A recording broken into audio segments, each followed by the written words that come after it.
司机，司机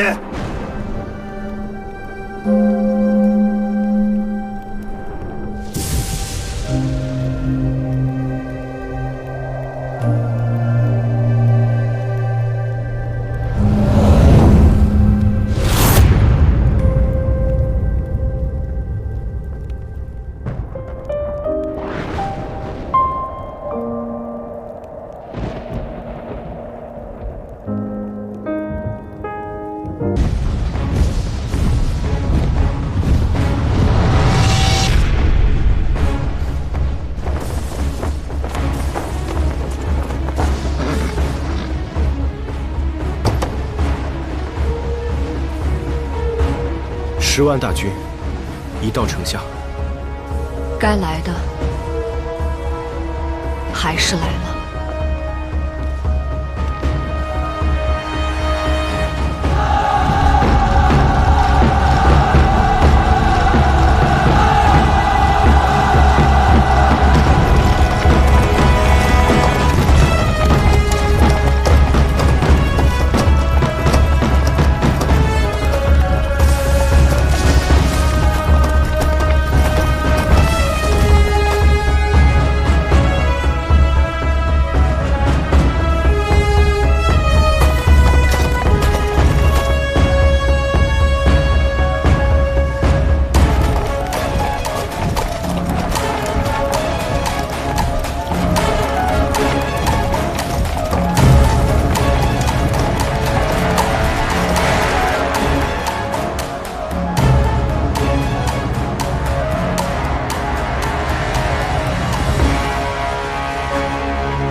派信使进去，本王要与马郡主叙旧。是，国王殿下。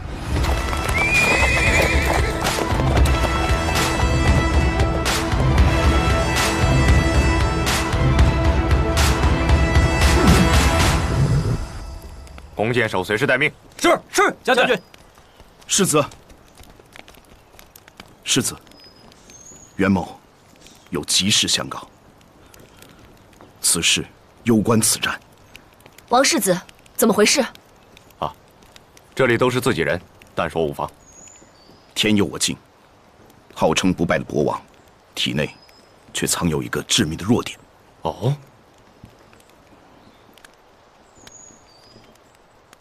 报！伯爵送来信函。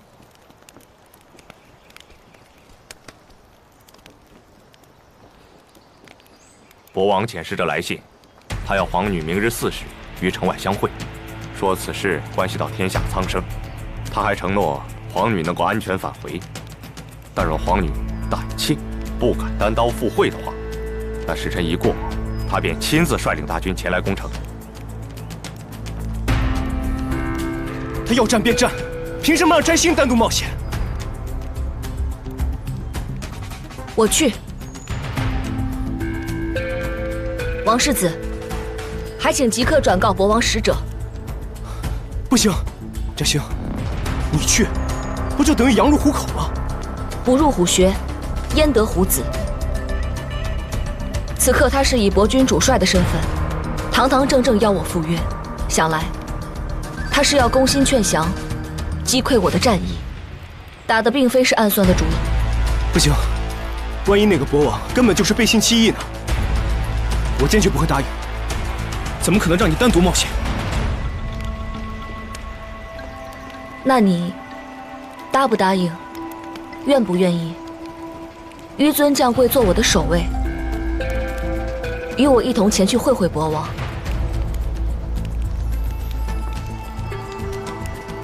哎，那好吧，那就不见不散。我倒要看看，这博王到底玩的是什么花样？垂日，我知道，你一定在笑我，对不对？这到头来，什么事儿都还是得听马摘星的，变得一点也不像从前的自己。心意如风，随心所欲。哎，这是何等快意的人生啊！但是爱上一个人，这就是必然的代价吧。所以，我不再做江湖浪子，四处飘荡，只想守护在他的身边。今后无论他做什么，我都不会万千阻拦，只会一一成全。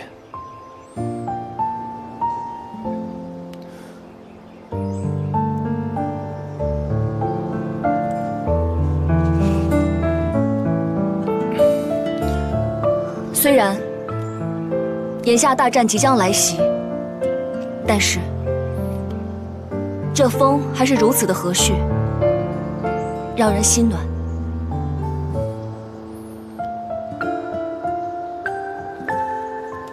是吗？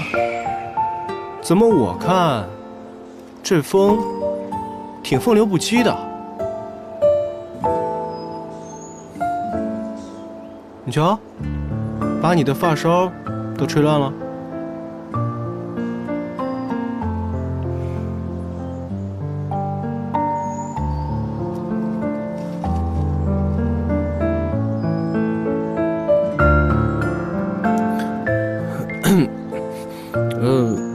我们来讨论一下正事吧。你觉得博王单独要见你，是用的什么计谋？我觉得他是想恫吓我，让我明白真正的两军杀伐会有多可怕，又有多少人将会战死沙场，以此来瓦解我的战意。但是他却不知道，一旦狼骨花奏效，可以将战场上的伤亡降到最少。所以无论如何，我们都要将博王的攻城之日拖延到2日之后，狼骨花完备之时。其实，真正的战局现在已经开始了。正是。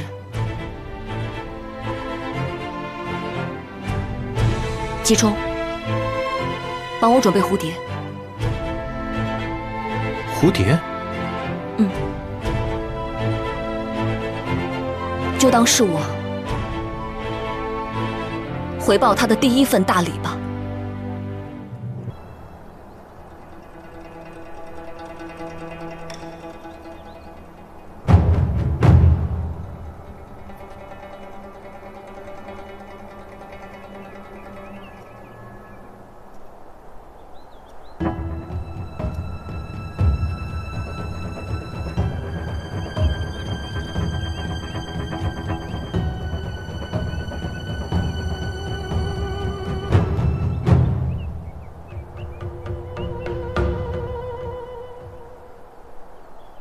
看你的步伐沉稳了许多，这些日子你的武艺精湛了不少。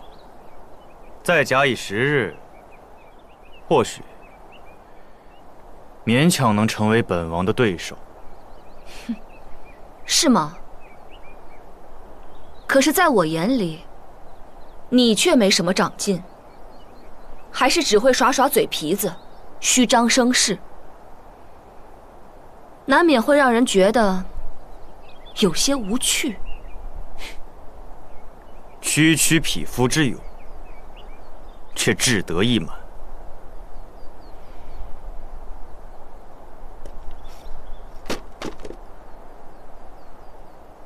这些是马家军的剑鞘，你不至于认不出吧？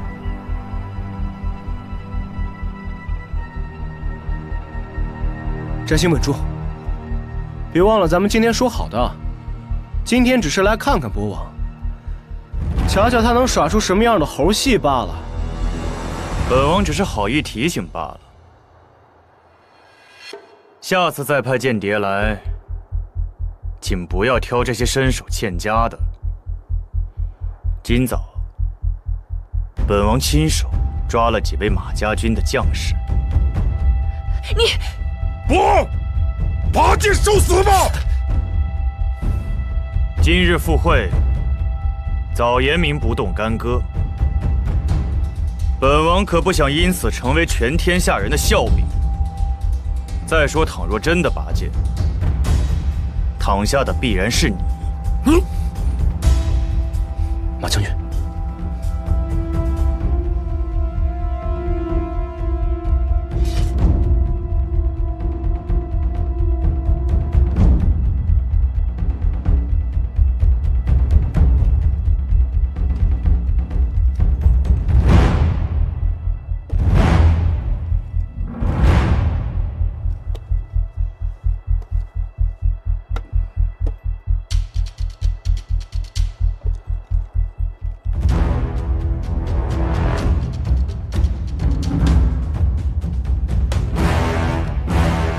国王，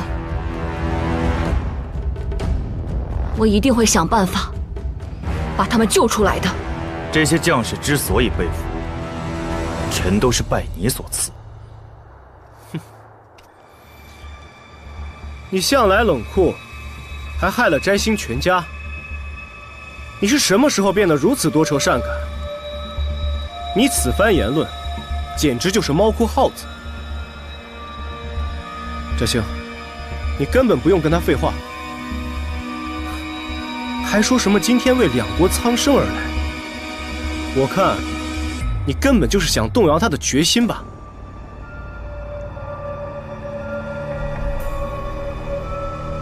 摘星，我们走。马摘星，你就如此自私，打算不顾马家军的性命了吗？那明日战场之上，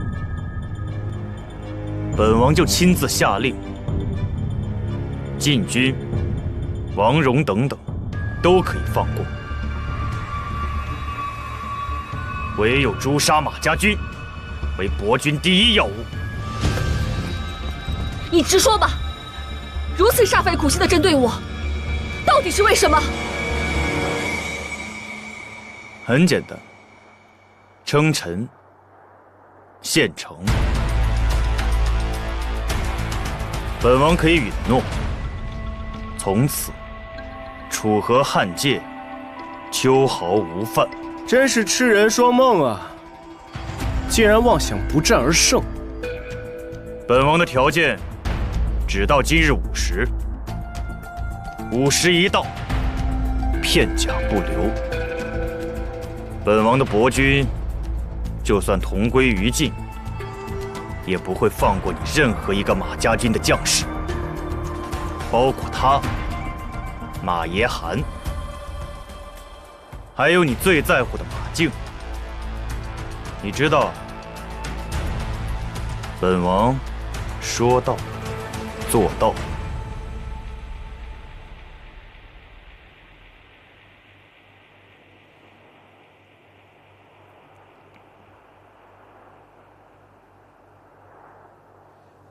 你说的都是真的吗？马摘星，别信他。 2日后，我亲自给你答复。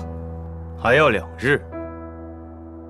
本王听闻晋王做事果断，要战还是称臣，需要这么久？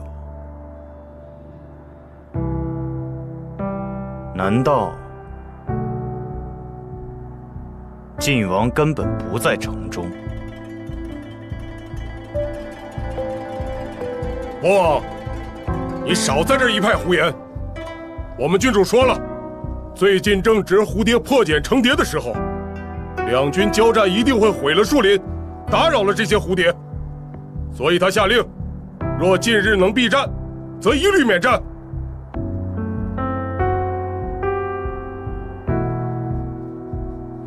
难道就为了这蝴蝶？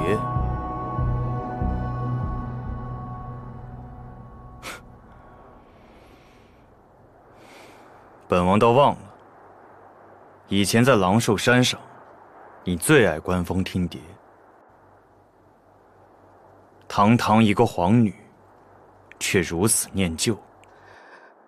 我喜欢蝴蝶，与你，与狼兽山无关。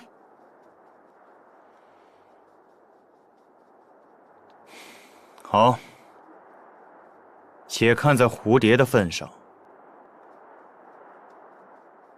本王就再给你2天时间，等你答复是否开门献城。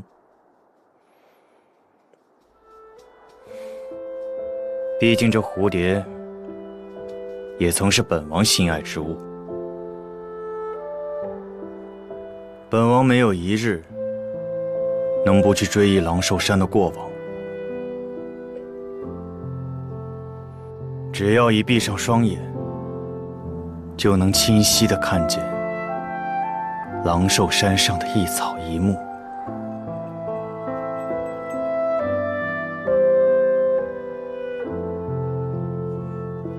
只可惜，睁开双眼后，什么都留不住。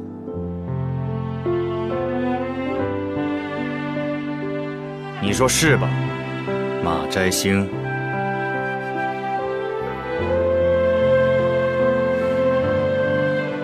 ？2日后，本王就兵临城下，等待你的答复。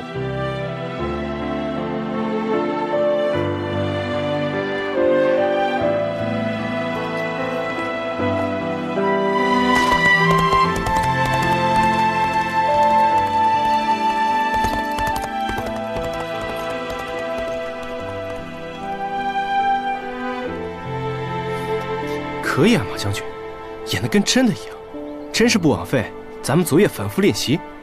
将军，你说，这博王不会真的相信末将刚才说的话吧？还有君主，咱们不会真的要等蝴蝶2天吧？这次多亏了有你们，事先抓了许多蝴蝶，在清晨时放飞。加之这蝴蝶出现的自然，叶寒大哥又不像是说谎之人，我想应该不会引起博王的怀疑。若是他真信了，便能空好他2日，而2日后，我们的狼骨花皆已完备。多亏你能想出这么好的方法。说起来，我也是跟着世上最狠毒之人学来的。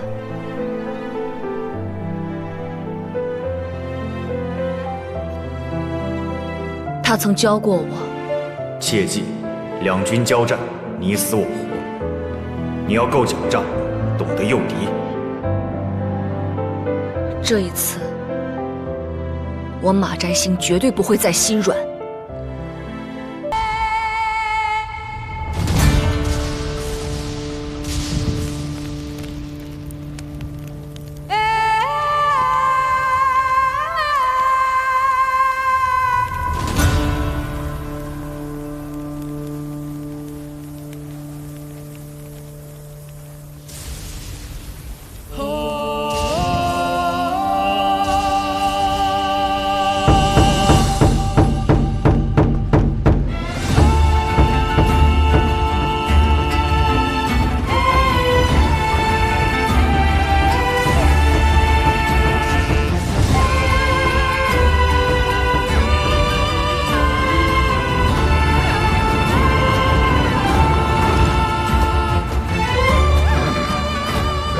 马摘星，2日期限已到，本王兵临城下，亲自听你答复，是否称臣献城？把剑给我。是。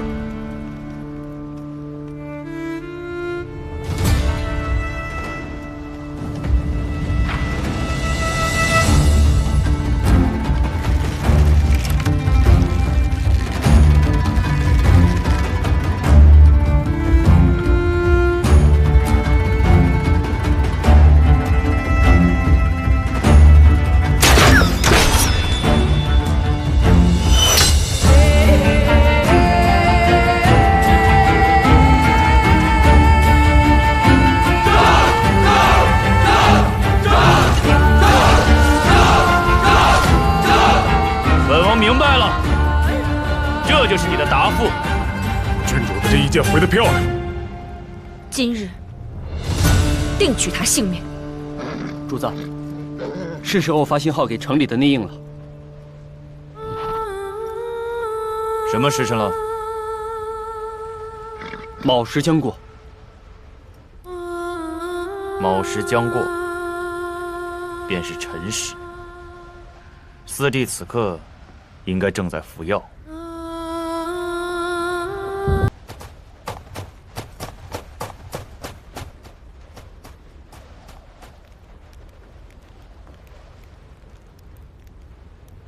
主子，您再往前一步就是敌军的射程了。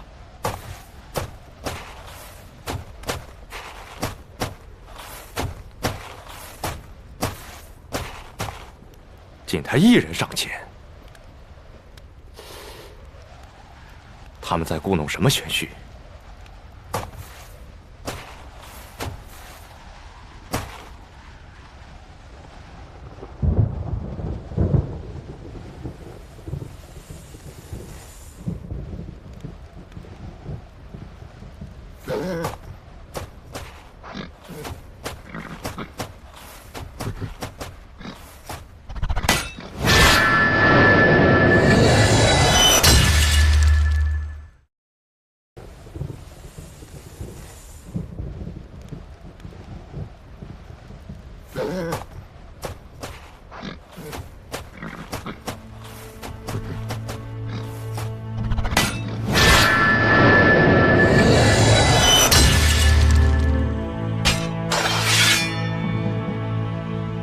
我军听令，今日任谁都不准越过那长墙半步，违者必杀。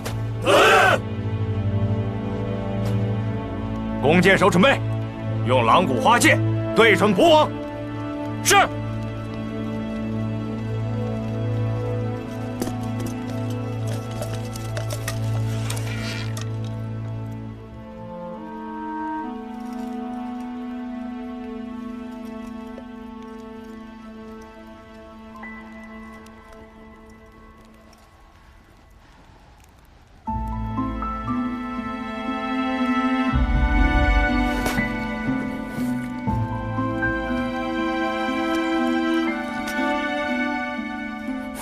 居某小哪儿？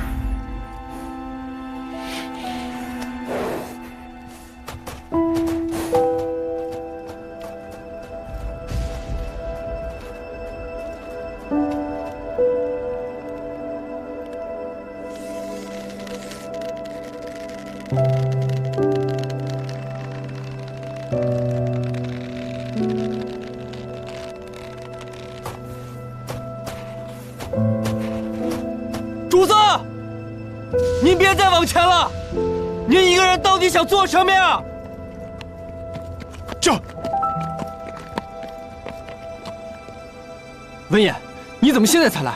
主子不对劲儿。奉主子密令，文衍为调度城内的内应而来。那你还不赶快给城里的内应发信号，好里应外合夹攻啊！奉主子之命，我早已让城内的所有内应全数撤出博襄城。撤出？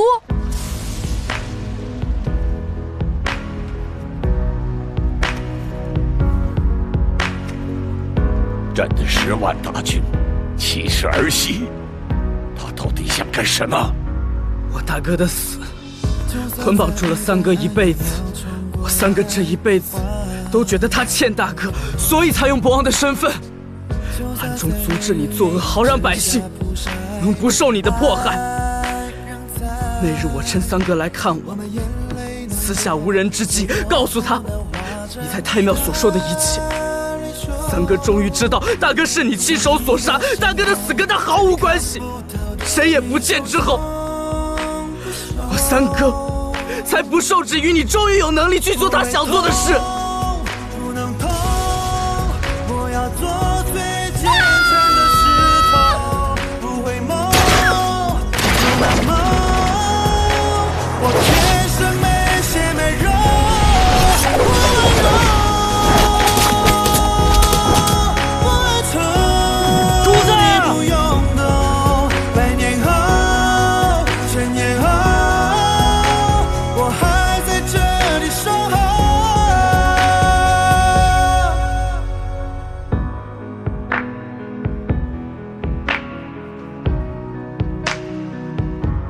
哥已经亏欠摘星姐姐太多，他一直想做的事，从来都不是拿起刀剑对付摘星，而是放下刀剑，弥补他保不住马府亏欠摘星姐姐的一切。难道国王这么做是想一命抵一命？父皇，你总算是猜对了一件事情。明日博湘一战，你可要有心理准备。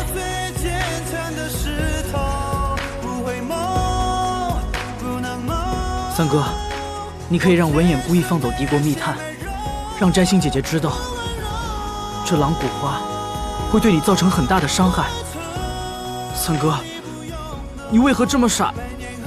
你一定要死在摘星姐姐手上吗？我已夺走她太多，但我不能连她复仇的权利都夺走。前几日不在，是三哥故意，好让她准备好狼骨花，亲手报仇。摘星姐姐以蝴蝶为由拖延，你难道就没有想过是因为她对你还有情谊吗？如果她真的利用我们曾经的感情来对付三哥，那就说明她已绝情。三哥，我去找摘星姐姐，我去给她下跪，我去给她磕头。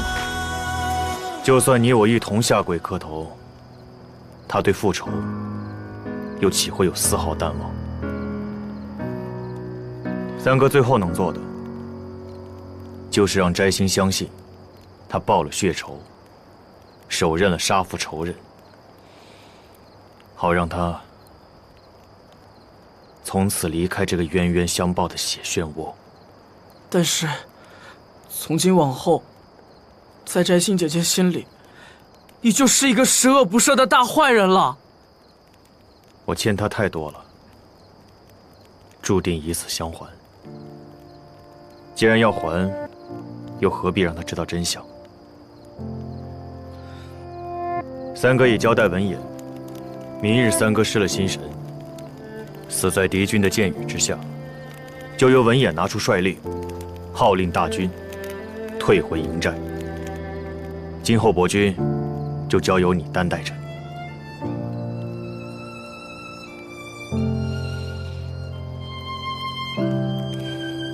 你就当三哥是去陪大哥好了，他已孤单太久，三哥好想念他。我绝不答应。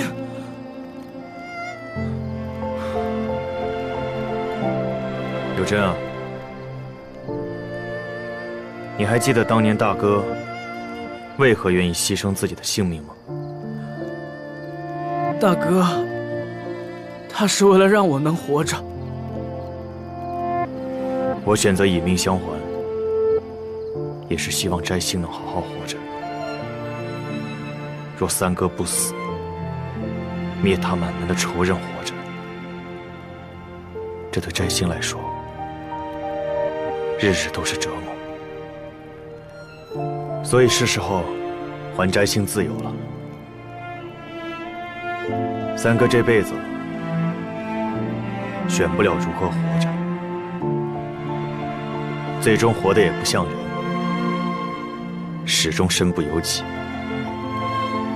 而如今三哥看似寻死，但其实是为自己活了这最后一回。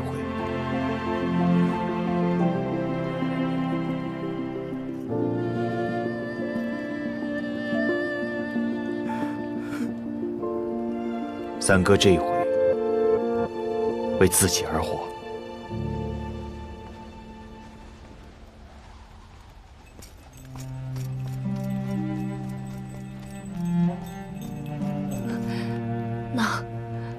那真的是博王吗？他为何不仅不避不闪，甚至中箭后，他好像还在笑。皇女殿下，依在下看，应该是我军焚烧的狼骨花，对博王产生了作用。我想博王他连自己现在身在何处，都已经不知道了吧？好，放箭，继续放箭，继续放箭，放！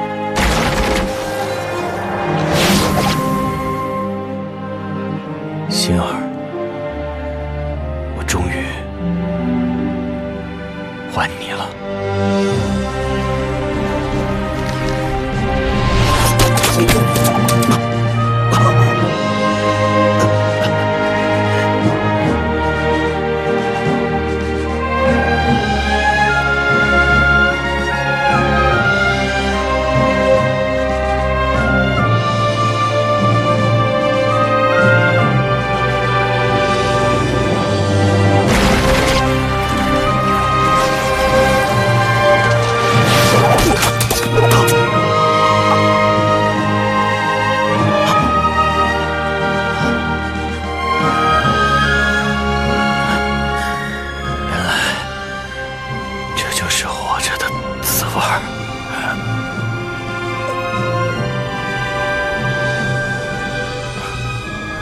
本王没有一日能不去追忆狼兽山的过往，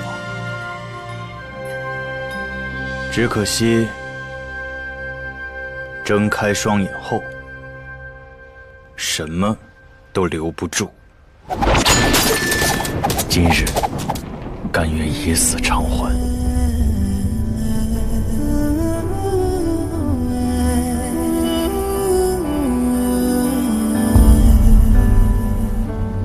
我一直在这守候，未曾变过，像10000年前那一颗星球，你就在闪烁，你从没放弃的主子，若有下辈子，咱们再斗七兄弟。坚定了温柔，想对我诉说。不休！不休！不休！本王的命令，不休！你们都不听了吗？莫是要大胆抗命，以备本王之生？再有抗命者，本王更不会放过。文言，忘了我的命令了吗？我知道这命令很难，所以本王选你，你不要让本王失望了，知道吗？是。文言无论如何也不让主子为难。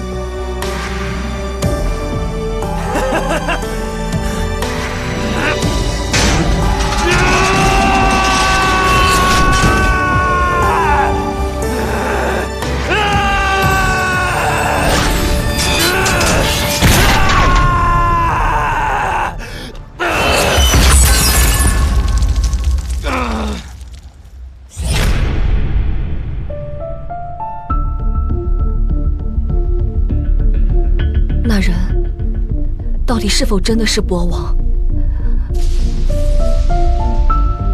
我总觉得此举有说不出的异常。得手了，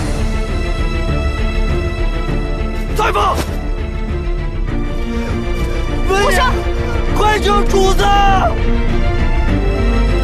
快救主子！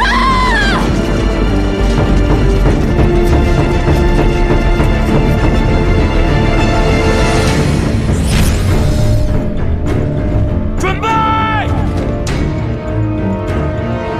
放箭！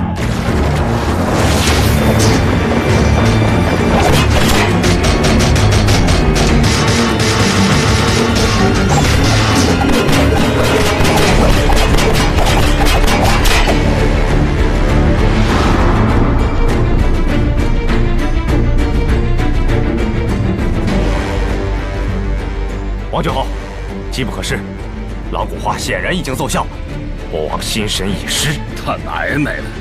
趁他们群龙无首，咱们冲阵。正当如此。传令，即刻出阵。末将这次一定要诛杀博王，为老城主报仇。等等，博王是我的，除我之外，谁都不准杀他。今日，我要亲自报复仇，以为两位父亲在天之灵。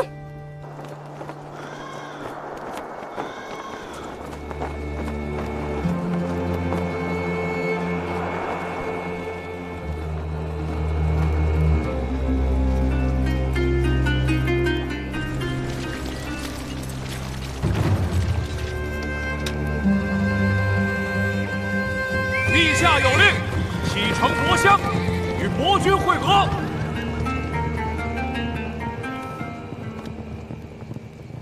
兄弟们，是时候该咱们冲阵了。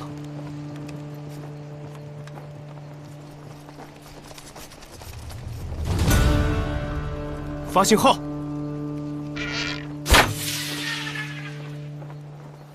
攻！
山顶眺望，不需要声势浩大，路在白天走，靠太阳，夜里靠我，目光照亮，除了麻木的孤独感会让我输得惨。我还没碰到什么其他让我觉得真的难。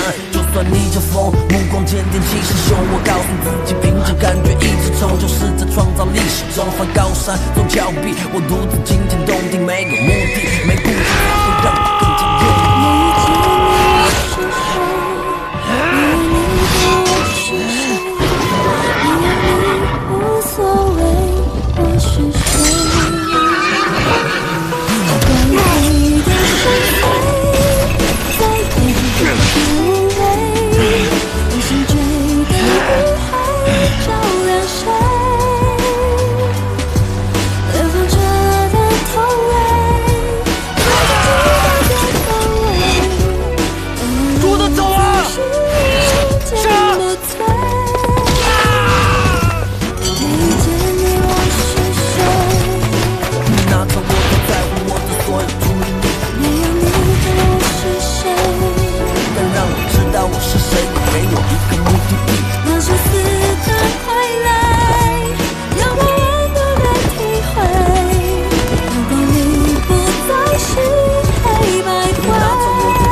得手了，今日便能杀楚葵。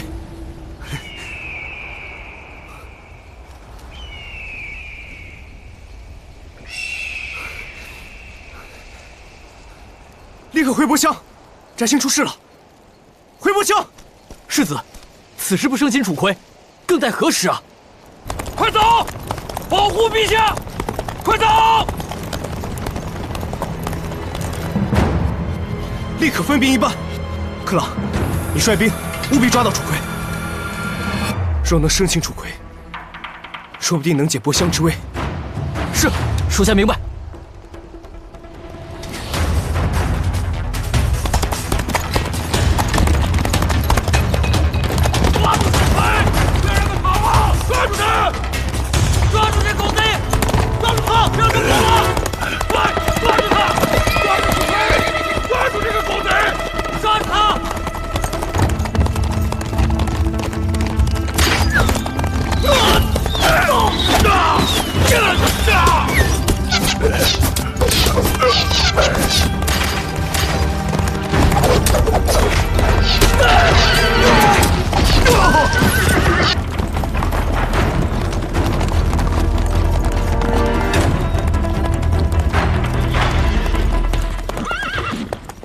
将军，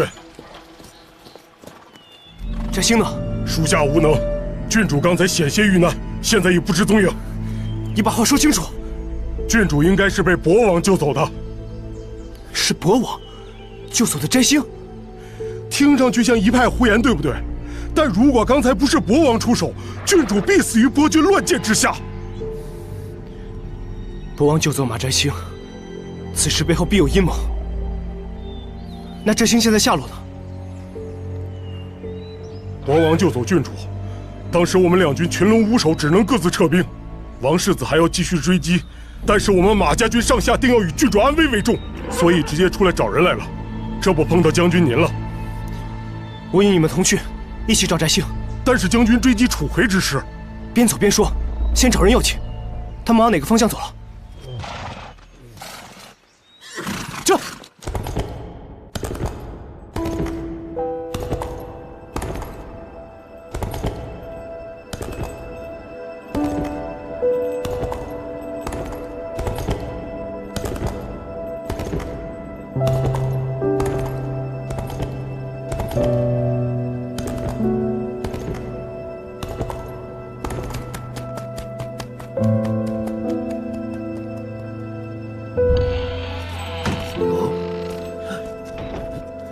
这位施主，您身上的伤势，赶紧师傅救他！哦，快，放在榻上。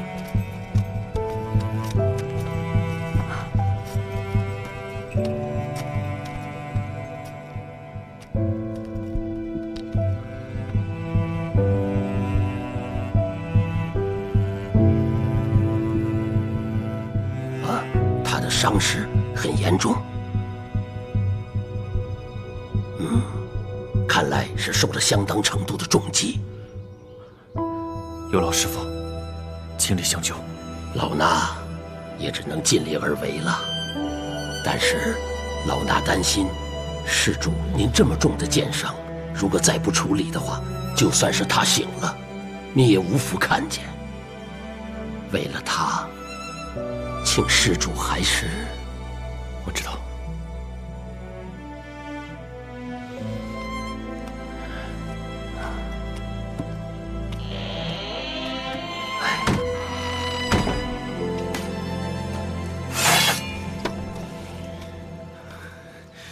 林将军，如果我早点发现楚葵计谋，翟鑫就不会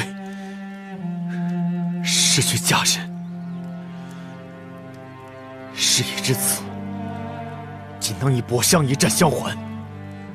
我恳请你，让翟鑫安然度过此次劫难。我自讨以性命相还。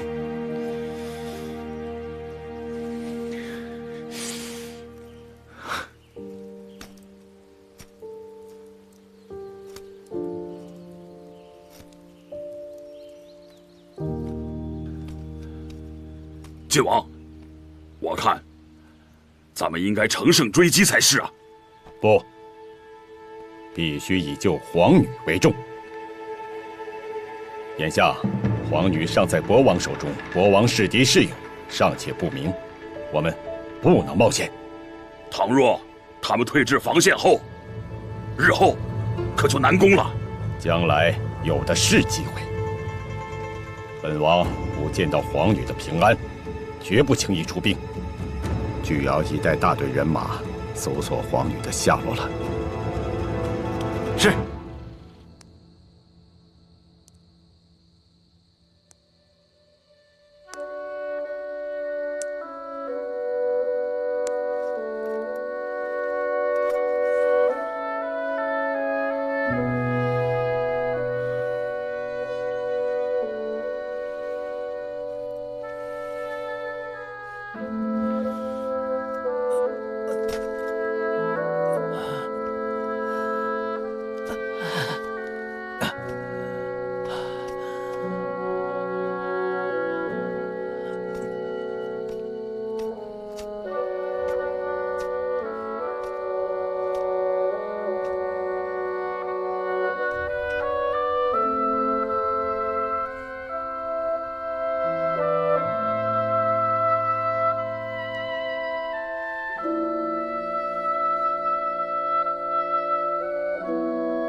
最危险的时刻已经过去了，不出2日，他便会醒来。多谢师父，多谢。哎呦，施主，您这伤势，快进屋调治。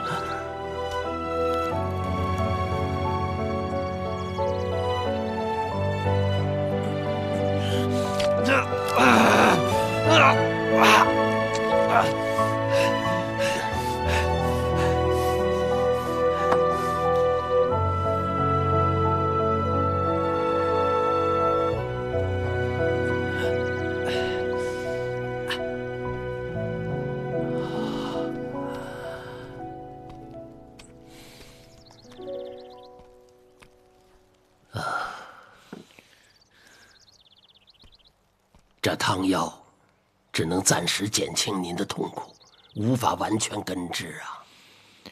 不必了。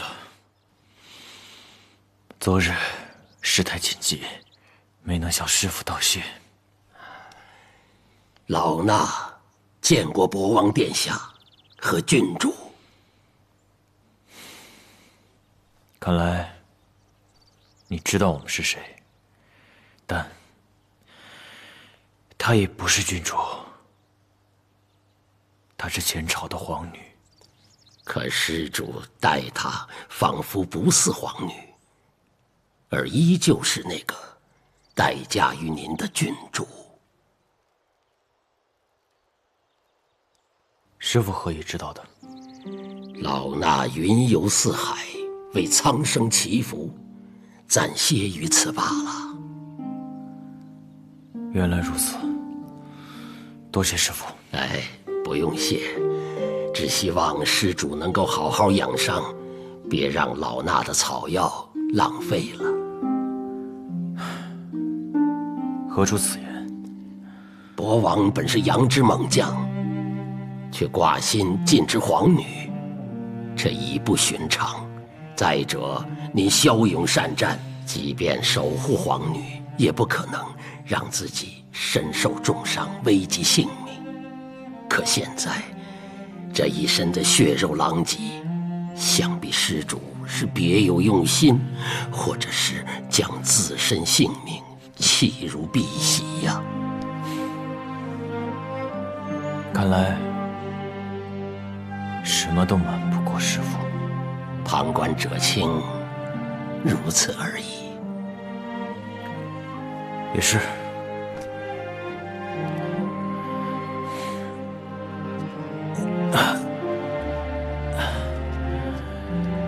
但我宁可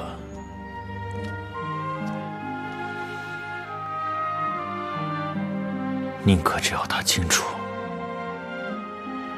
马寨星获胜，杀了博王，就这样。其余的太清楚，只是徒增困扰。只有我死了，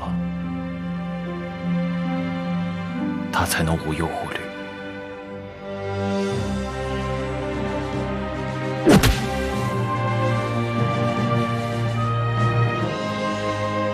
父皇依旧在位，看来四弟计划是失败了。老衲担忧，特意派人去京城打探，得到的消息便是，杨王已安然回到京城，但毫无殉王的消息。木姜之说依旧存在，想必是父皇为了安定人心，封锁了真相。无论如何，施主目前处境之艰难，不亚于殉王。杨军正铺天盖地寻找施主和郡主的下落。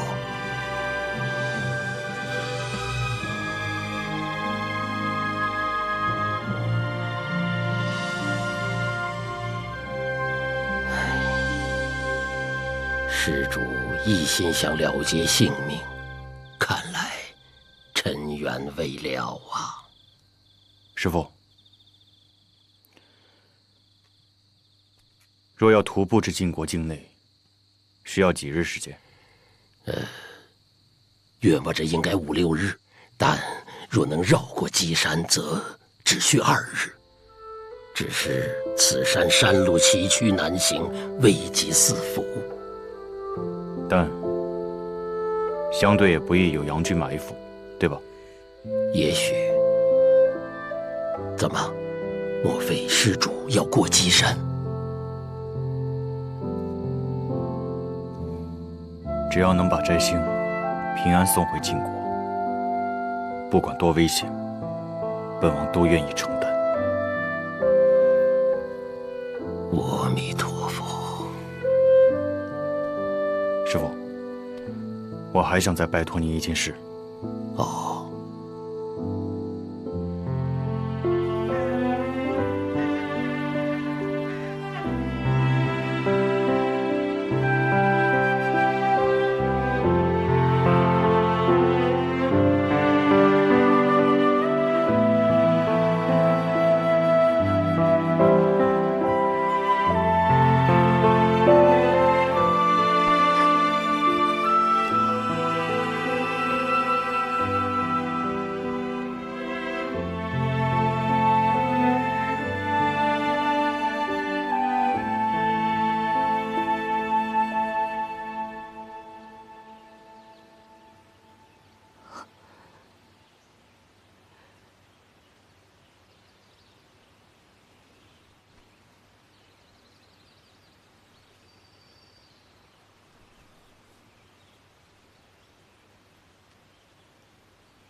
还没有死。这就是你对待救命恩人的态度吗？你在说什么？博湘之战到底发生了什么事情？为什么我们两个会在这里？我为了还你，离开了杨国，因为我发现楚葵一直在利用我，欺骗我。我恨自己被蒙蔽、欺骗，而更让我后悔、痛不欲生的，是我对你的歉意，还有伤害。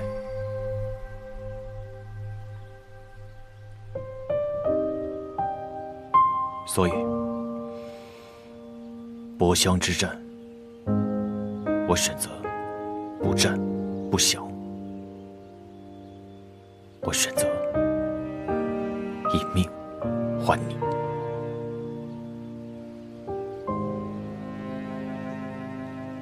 我就知道，当我看着你只身迎向剑雨，我满脑子想的都是你，想着对付你，实在是个好办法。不仅让你在战场上失利了，更让你现在胡言乱语。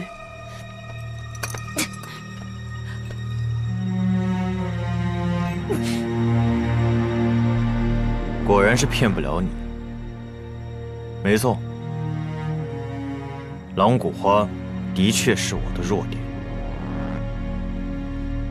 但至少还有一点意识，知道挟持你，让你这个败将成为一个有利用价值的人质。只要我把你带回去，我必能将功折罪。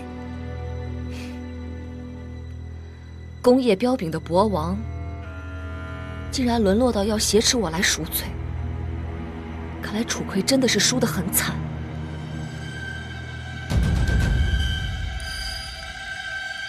但你怎么知道我会乖乖的如你所愿？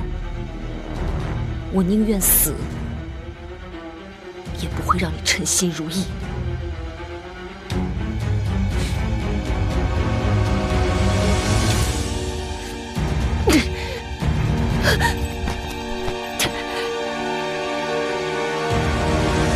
我能救了你，就能把你杀了，这就是我的能耐。等一下即刻启程。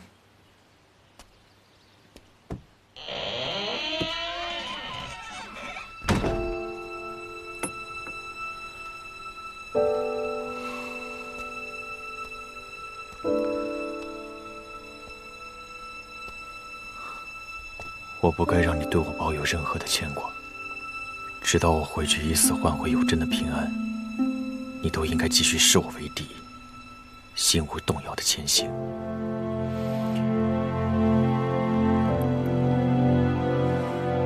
一定要尽快把你送到安全的地方。